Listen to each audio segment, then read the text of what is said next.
उत्तर प्रदेश में नगर निकाय चुनाव को लेकर बीजेपी का महामंथन लगातार जारी है और इसी पर बातचीत के लिए हमारे साथ यूपी के परिवहन मंत्री दयाशंकर सिंह मौजूद हैं। सर, नगर निकाय चुनाव को लेकर लगातार बीजेपी मंथन कर रही है। दिल्ली में भी चर्चा हुई, लखनऊ में भी लगातार बैठकें हो रही हैं। किस तरह की तैयारी भारतीय जनता पार्टी की है नगर निकाय चुनाव को लेकर? देखिए, नगर निकाय चुनाव भारतीय जनता पार्टी पहले भी जीतती रही है। इस बार आप जो पिछले एक आध सीटें ऐसी थी जो हम लोग नहीं जीत पाए थे, इस बार 100% जीतेंगे। पिछले नगर निगम के चुनाव में 16 में से 14 जीते थे, इस बार 16 के 16 जीतेंगे, 17 जीतेंगे, बल्कि एक और बढ़ गया है, 17 है और इस बार 17 जीतेंगे। और नगर पालिका में भी 200 में से 160 हम लोग जीते थे। और नगर पंचायत जरूर था कि हम लोग कुछ सीटों पर लड़ते थे, कुछ पर नहीं लड़ते थे।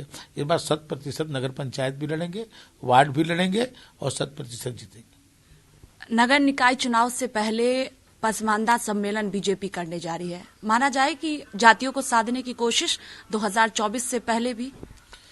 देखिए, भारतीय जनता पार्टी और भारतीय जनता पार्टी के नेता कभी जाति, मजहब और क्षेत्र के आधार पर चुनाव न लड़े हैं, न लड़ने वाले हैं। हमारे मोदी जी इस देश के 125 करोड़ हिंदुस्तानियों की बात करते हैं। हमारे जोगी जी उत्तर प्रदेश के 25 करोड़ उत्तर प्रदेश वासियों की बात करते हैं।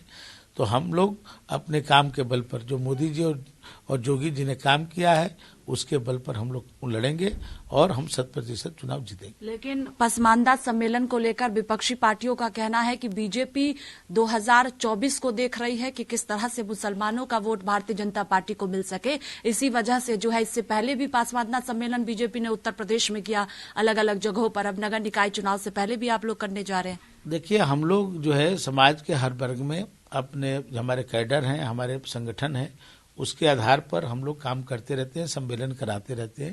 केवल पसमानदा समाज ही नहीं है, आप किसी भी हमारे जो विंग बने हुए हैं, हमारे हर उसमें हर विंग अपना अपने काम करता है।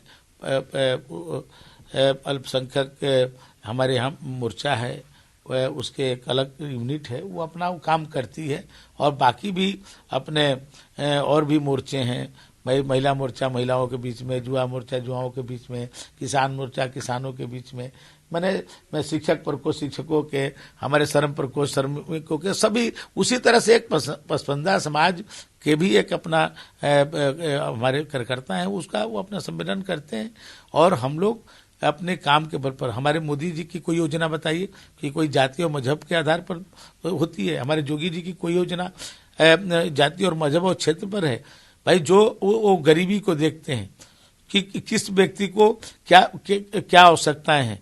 आज जो राशन बंट रहा था, भाई मोदी जी और जोगी जी दोनों एक एक नहीं डबल राशन बंट रहा था, तो किसी की जाति और मजहब पूछ करके थोड़ी बंट रहा था। ये कोरोना के वैक्सीन सबको लगाई गई तो क्या पूछा गया क्या कि आप किस जाति के हैं, किस मजहब के हैं? सबको, क्योंकि देश के सब लोग हैं, सभी लोगों को जीवन बचाना है। तो कितने लोगों को रोजगार छूट गया, कितने लोगों की व्यवसाय बंद हो गया। लेकिन आज समाज में कोई व्यक्ति ये नहीं कह सकता कि उसके घर में एक दिन चूल्हा न जला हो, कोई ये नहीं कह सकता कोई एक दिन भूखा रहा हो। तो आज मोदी और जोगी हैं तो इसे हो रहा है। तो हम अपने मोदी जी और जोगी जी के काम के आधार पर हम जो है वोट मांगेंगे और उस पर जीतेंगे। ओम प्रकाश राजभर लगातार अपने बयान को बदलते हैं। अब कह रहे हैं कि शिवपाल यादव भले ही अखिलेश यादव के साथ चले गए हो, लेकिन दिल अभी भी नहीं मिला है। आपको लगता है कि लोकसभा चुनाव से पहले ओपी राजभर बीजेपी की तरफ आ सकते हैं? लेकिन दूसरी तरफ अगर हम देखते हैं तो सॉफ्ट कॉर्नर कहीं ना कहीं समाजवादी पार्टी की तरफ जा रहा है ओम प्रकाश राजभर का। नहीं, देखिए, दूध का जला माठा भी फूक फूक पीता है। वो जो है विधानसभा के चुनाव में जो गलती किए थे, वो गलती अब दोबारा नहीं करने वाले हैं, क्योंकि उन्होंने देख लिया कि उनकी जो वैचारिक और उनके जो कार्यकर्ता हैं, जो उनके वोटर हैं, वो मोदी जी को और जोगी जी को पसंद करते हैं। क्योंकि जो काम सोचते हैं ओम प्रकाश राजभर जी, मोदी जी और जोगी जी उसको करते हैं। तो इसलिए स्वाभाविक रूप से वो हम लोग के नजदीक है, वो सपा के साथ नहीं जाने। तो लेकर आएंगे 2024 से पहले ओपी राजभर को? नहीं, वो तो हमारे राष्ट्रीय नेतृत्व जो तय करता है। ये भारतीय जनता पार्टी में किसी कार्यकर्ता और कोई ये नहीं है, ये हमारे राष्ट्रीय नेतृत्व तय करता है कि किसको लाना है, किसको नहीं लाना। एक और आखिरी सवाल है आपके मंत्रालय से जुड़ा हुआ कि ई वाहनों को लगातार उत्तर प्रदेश में बढ़ावा दिया जा रहा है, किस तरह से आगे जो है आपका मंत्रालय इस पर काम करेगा? देखिए, अभी तक हम लोग जो है टैक्सेज में हम लोग 75% की छूट देते थे। अब नई पॉलिसी में हम लोग 100% छूट देने वाले हैं और उसकी जो है गाइडलाइन बन गया है।